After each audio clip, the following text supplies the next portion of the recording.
ആ. അപ്പൊ ഇത് എത്ര തേങ്ങ ഇവരുടെ ചിരണ്ടും? 6 എണ്ണം ഒരു ദിവസം. ആ ആ ആ.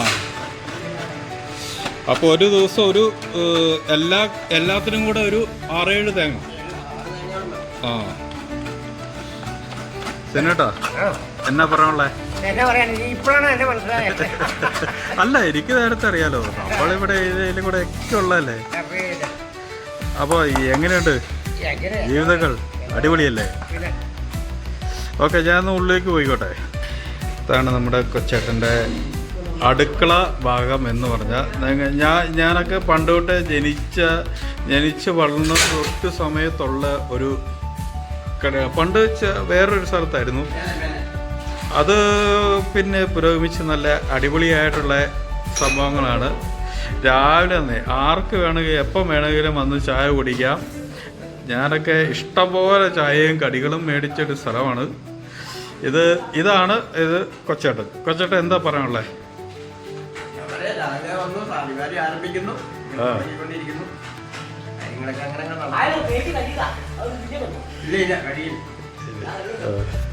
അടിപൊളിയല്ലേ ഈ ഒരു ഹോട്ടൽ ജീവിതം? കുറേ നാളായില്ലേ ഹോട്ടൽ ജീവിതം? പക്ഷെ എന്നാലും നമുക്ക് മടുപ്പ് വരുന്നില്ലല്ലോ. 43 വർഷം. അതെ, വാണിപ്പാറ 43 വർഷമായിട്ട് അതേപോലെ എന്താ പറയുക, ഞാൻ എൻ്റെ ചെറുപ്പത്തിൽ കാണാൻ തുടങ്ങിയതാ. ഇപ്പോഴും അതേപോലെ ആ ഒരു പ്രസരിപ്പും കാര്യങ്ങളും ഇതേപോലെ നിപ്പുണ്ട് എന്നുള്ള സത്യാവസ്ഥയാണ്. അതേപോലെ തന്നെ ഇവിടുത്തെ ഫുഡിനും ആ ഒരു പ്രസരിപ്പും കാര്യങ്ങളും എല്ലാം നിപ്പുണ്ട്. അപ്പൊ എന്തേലും ഇപ്പോഴത്തെ കാലത്തിന് വേണ്ടി എന്തേലും പറയാനുണ്ടോ? ഇപ്പോഴത്തെ കാലത്തെ ഫുഡിന് വേണ്ടി നമ്മുടെ നാടൻ ഭക്ഷണം പഴയ കാലം പഠിച്ചു വെച്ചതല്ലേ ചെയ്തുകൊണ്ടിരിക്കുന്നത്. ഇപ്പോഴും നടത്തിക്കൊണ്ടിരിക്കും. പുതിയ ഐറ്റംസ് ഒന്നും നമ്മൾ ചെയ്യുന്നില്ല. ഒന്നുമില്ല. പക്ഷെ ഇവിടെ ആൾക്കാർക്കെല്ലാം അതാണ് ഇഷ്ടം. നമ്മള് മാറ്റുന്നില്ല കാര്യമില്ല. മാറ്റുന്നതിൽ കാര്യമില്ല. നമ്മുടെ പഴയ പോലെ തന്നെ ദോശ, ചമ്മന്തി, പൊറോട്ട, കപ്പ, ഇതൊക്കെയാണ് നമ്മുടെ. ഓക്കെ, ഇതാണ് അപ്പുച്ചേട്ടൻ. നമ്മൾ പണ്ട് വേറൊരു കലാവിരുദ്ധം ഉണ്ടായിരുന്നു, തേങ്ങയിടൽ. പക്ഷെ ഇപ്പോൾ തേങ്ങയിടൽ മാറി കലാവിരുദ്ധകൾ ഇതാണ്, വേറെ കല പരിപാടിയാണ്. അപ്പൊ ചേട്ടാ, ഇപ്പൊ ഈ ഒരു ഇതിലേക്ക് വന്നപ്പം എങ്ങനെയുണ്ട്?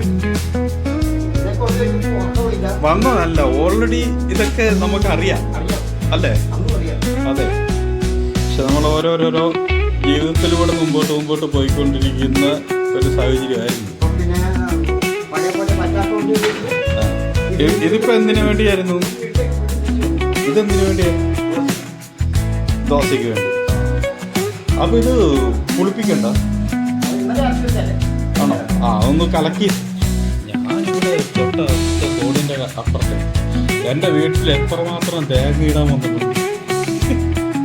എന്നിട്ട് ഒരു പ്രാവശ്യം വന്നിട്ട് തേങ്ങ ഇട്ടിട്ട് മേളില് തേങ്ങ കയറി, എന്നിട്ട് മറ്റേ കൊലയങ്ങാണ്ട് കെട്ടി വെക്കണമായിരുന്നു.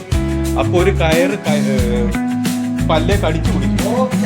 എന്നിട്ട് അടുത്ത തെങ്ങയില് വന്നിട്ട് മറ്റേ അല്ല, ആ തെങ്ങിൽ തന്നെ തേങ്ങ ഇട്ടപ്പോ നേരെ ഊർന്ന് ആ കയറെ കൂടെ വന്നിട്ട് പല്ല് പോയി.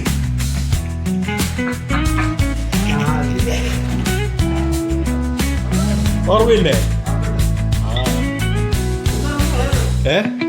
ഏറ്റവും ഇങ്ങനെയൊക്കെയാണ് ഹോട്ടലിലെ രാവിലത്തെ കാര്യം.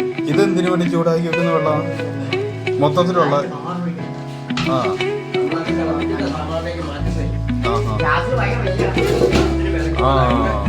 ഇത് മൊത്തം ഇത് വേറെ പരിപാടി. രാമൻ പെട്ടെന്ന് ചൂടാവുകയും ചെയ്യും. ഇത് കലത്തപ്പോ. ഇതാണ് നമ്മുടെ നാട്ടിലെ അടിപൊളി കലത്തപ്പം. ഇത് ഇനിയിങ്ങനെ മുറിച്ച് സെറ്റാക്കി അടിപൊളിയാക്കും. ഓരോ പീസ് കഷ്ണമാക്കും എന്നാണ് പറഞ്ഞത്. അതാണ് നമ്മൾ ഓരോ പീസ് ഭക്ഷണം ഇതാര്യൊന്നും ആവശ്യമില്ല. അതേപോലെ 2 വിറക് വെച്ചിട്ടുണ്ടെങ്കിൽ അടിപൊളിയായിട്ട് എല്ലാ കാര്യങ്ങളും നൈസായിട്ട്